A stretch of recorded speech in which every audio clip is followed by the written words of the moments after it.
ba duk inda aka yi faɗa da ɗa da iyayen ne su ne masu gaskiya ba, akwai inda iyaye su ne ba su da gaskiya. To amma ka sani duk da haka matsayinsu na iyaye ya fi ƙarfin a tanka.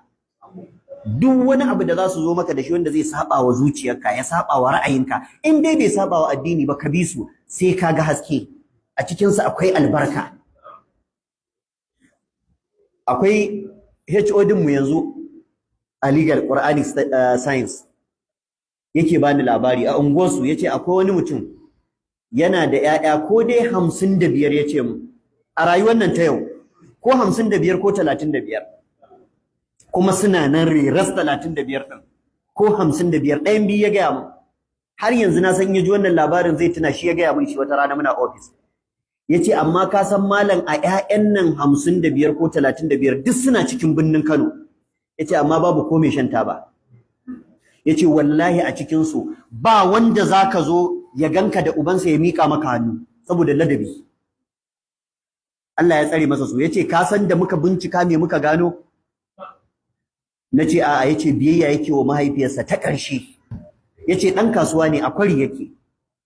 Amma kullun da safe kafin ya fita kasuwa za a dafa abincin mahaifiyarsa daga gidansa ya tafi ya je ya kai mata.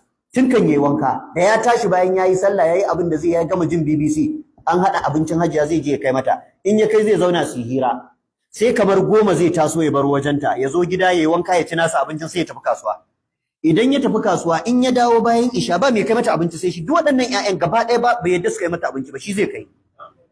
Idan ya dawo da daddare shi zai suba kwanan abincinta, kuma unguwar da nisa fa. Akalla tazarar daga nan za ta kusa kwana Ungwaggo.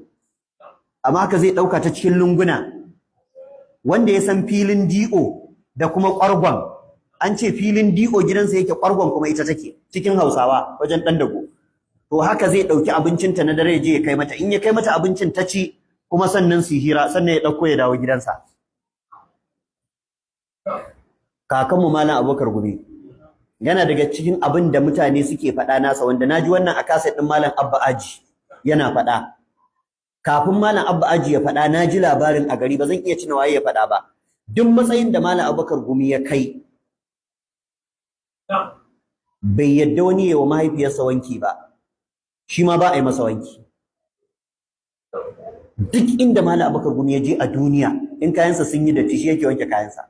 Kuma na mahaifiyarsa, kuma Allah ya mata tsawon rai har ya girma ya ja rai, haka shi yake zuwa ya wanke kayanta. To aƙalla koda ba za ka wanke mata ba, biya mata kuɗin wanki. In ba za ka yi mata shara ba, saman mata masu sharar. In ba za ka yi mata kaza ba, yanzu hidimdumunka sun yawa, to ɗauke mata.